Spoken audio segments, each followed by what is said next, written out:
नमस्कार, मी प्राध्यापक डॉक्टर विकास खिलारे आपणा सर्वांचं भविष्य या कार्यक्रमामध्ये पुन्हा एकदा स्वागत करतो। ज्योतिष शिकावं तुम्हीच पहा तुमची कुंडली या सदराखाली आपण ज्योतिष शिकण्याचा कार्यक्रम किंवा ज्योतिष शिकण्याचा आपण प्रयत्न करतोय।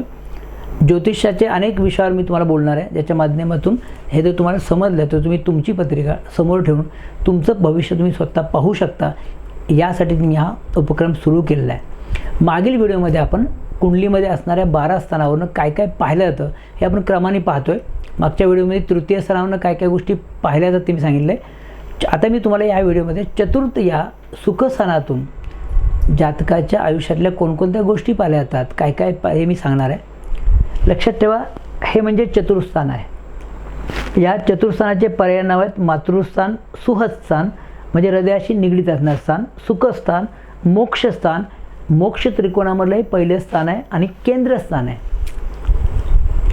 त्यामुळे चतुर्थस्थानाचा विचार केला तर चतुर्थस्थान हे कुंडलीतील केंद्रस्थान असून मोक्ष त्रिकोणातील प्रथम स्थान आहे। या स्थानाला सुखस्थान, मातृस्थान ही पर्याय नावं असल्याने या गोष्टीचा विचार या स्थानावरून केला जातो, हे लक्षात ठेवा। आता आपण या स्थानावरून काय काय पाहिलं जातं हे आपण सविस्तर बघणार आहोत। सगळ्यात पहिल्यांदा म्हणजे मातृस्थान आहे, त्यामुळे आईचा विचार, आई संबंधी कोणत्याही प्रश्नाचं उत्तर पाहताना तुम्हाला चतुर्थस्थान पाहावं लागेल। चतुर्थस्थानामध्ये कोणती राशी आहे, तिथं कोणते ग्रह आहेत, चतुर्थस्थानावर कुठल्या ग्रहांची दृष्टी आहे, या सगळ्याचा विचार केला तर तुम्हाला आईविषयी सगळ्या प्रश्नांची उत्तरं अतिशय अचूक आणि परफेक्ट पाहायला मिळतील। हे मातृस्थान असल्याने आई संबंधी सर्व विचार, मातृसौख्य, आईचं आयुष्य किती असणार आहे, आयुचं सुख आपल्याला किती वर्ष मिळणार आहे हे आपल्याला चतुर्थस्थानावरून कळतं। नंतर आईशी पटणं न पटणं, त्याचबरोबर आईचे आजार, आईचं आरोग्य, आईचं आयुष्य, आईचा स्वभाव, आईचा पायगुण, आईचं मातृप्रेम इत्यादी गोष्टी आपण चतुर्थस्थानावर पाहतो। त्याचबरोबर काही लोकांना आईचं सुख कमी मिळाल्यामुळं सावत्र आई कधी कधी त्यांच्या आयुष्यामध्ये येते, तर सावत्र आईचाही विचार आपल्याला चतुर्थस्थानावर केला जातो। त्यानंतर आईनंतर विचार केला तर हे सुखस्थान आहे। सुख म्हणजे काय तर मानसिक सुख समाधान, हे पाहणारं स्थान, हे पाहण्याचं ठाण म्हणजे कुठलं आहे ते चतुर्थस्थान आहे। तुमच्या आयुष्यामध्ये ज्या ज्या गोष्टीमुळे सुख मिळतं, आनंद मिळतो, त्या सगळ्या गोष्टीची प्राप्ती करून देणारं हे स्थान आहे असं म्हणलं तर चुकीचं होणार नाही। त्यामुळे मानसिक सुखाचा विचार करताना हे सुखस्थान असल्याने व्यक्तीला मिळणारी खरीखुरी मनशांती, सुख, समाधान, आत्मिक सौख्य, आनंद, सगळ्यात मुख्य म्हणजे शांत झोप, या सगळ्याचा विचार चतुर्थस्थानावर केला जातो। लक्षात ठेवा, चतुर्थस्थान हे निद्रेचं स्थान आहे। ज्या व्यक्तींना निद्रा अतिशय चांगली आणि लगेच लागते आणि चांगली डीप लागते, त्या लोकांचं आयुष्य खूप आनंदी आणि सुखी असतं।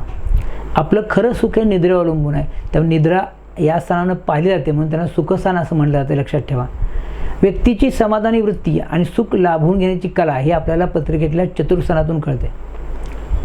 सगळ्यात मुख्य म्हणजे आयुष्याचा उत्तरार्ध, आयुष्याचा पूर्वार्ध आपण लग्नस्थानानं पाहतो, उत्तरार्ध बघताना चतुर्थस्थान किंवा चतुर्देशावरून आपण उत्तरार्ध पाहतो।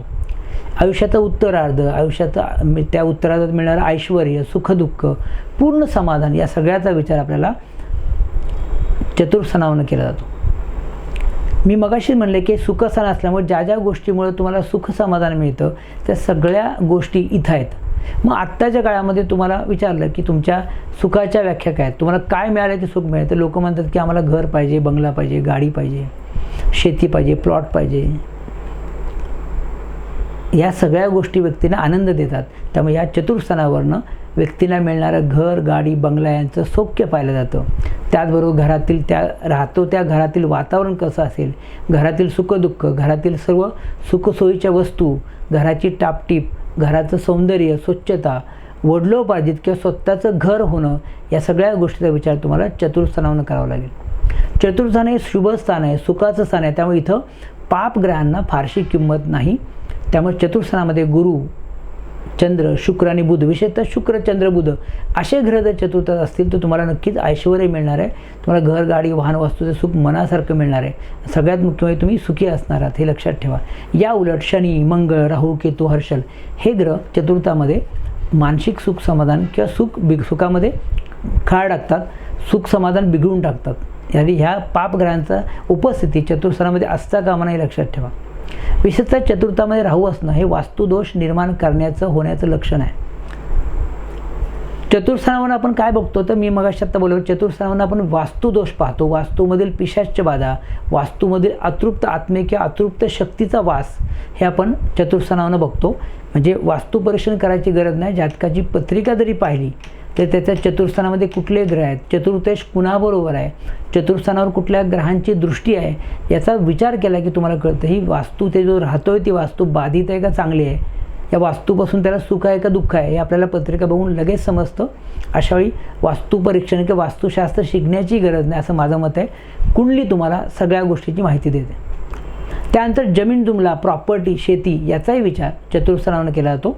त्यामुळे व्यक्तीला मिळणारी जमीन जुमला, प्रॉपर्टी, बाग बगीचा, शेती, प्लॉट किंवा थोडक्यात स्थावर प्रॉपर्टीचा विचार या स्थानावरून केला जातो. त्याचबरोबर पाळीव प्राणी, गाई, म्हशी इत्यादी 4 पायाच्या जनावरांपासून होणारे फायदे किंवा लाभ या स्थानावरून पाहिले जातात. जे लोक शेतकरी असतात त्या शेतकऱ्यांचा विचार कुठून करायचा, शेतीचं स्थान चतुर्थ आहे.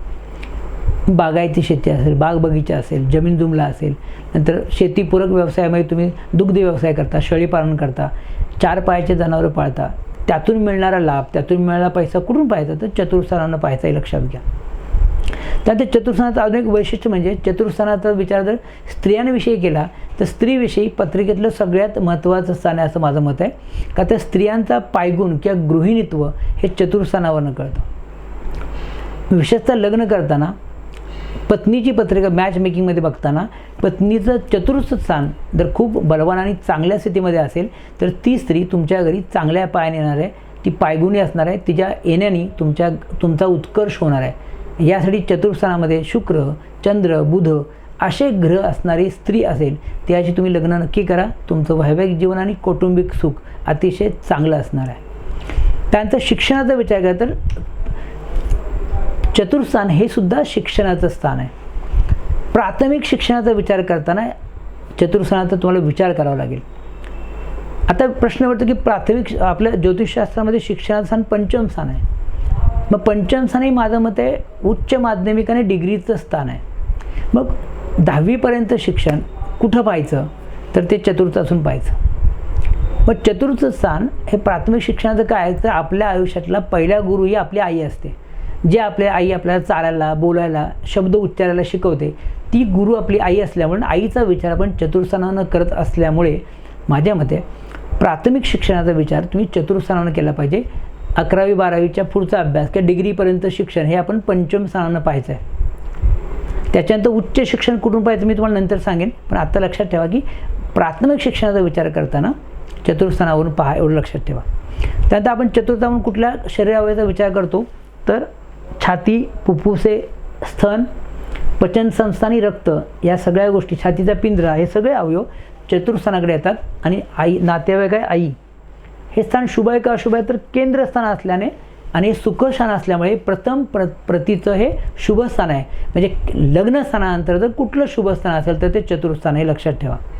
कारण चतुर्थानावरून पाहिल्या जाणाऱ्या सगळ्या गोष्टी या अतिशय सुख आणि आनंद देणार आहेत म्हणून हे स्थान शुभ आहे. हा विषय चतुर्थानानं काय गोष्टी पाहायच्या ह्या गोष्टी तुम्हाला सगळा विषय समजला असेल अशी अपेक्षा करतो.